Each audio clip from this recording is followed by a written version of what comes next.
Now, as you walk westward along the promenade, you can admire the riverside facades of the many warehouse showrooms that were built between 1850 and 1900 along des Commissaires, today's de la Commune Street.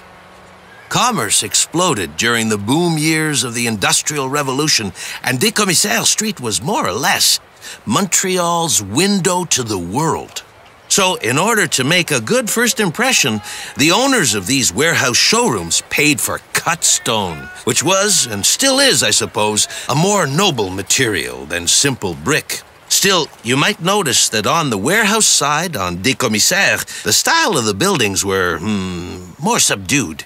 While on the other side, on St. Paul Street, the store facades are more elaborate, just like its upper-class clientele. In a typical warehouse showroom, you would find, on the ground floor, the retail and wholesale counters, as well as the manager's office. Showrooms were on the first floor, handling and finishing and conditioning of products on the middle floor, and finally, workshops were located on the top floors. The area around the port was the #1 distribution center for imported and manufactured goods in Canada. They made a little bit of everything here: shoes and jewelry, drugs and chemical products, even pianos.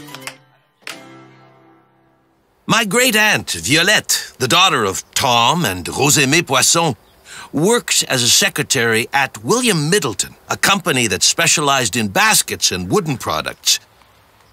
The company was housed in the elegant Platt House, which you can see right there on the corner of de la Commune, or des Commissaires, and St. Lawrence Boulevard.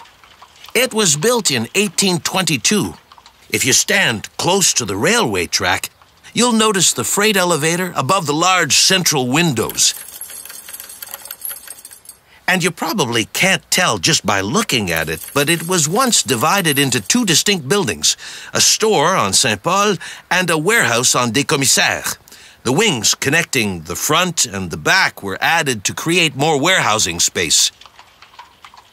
Anyways, it's a beautiful building, and a nice example of the evolution of the architecture in this area.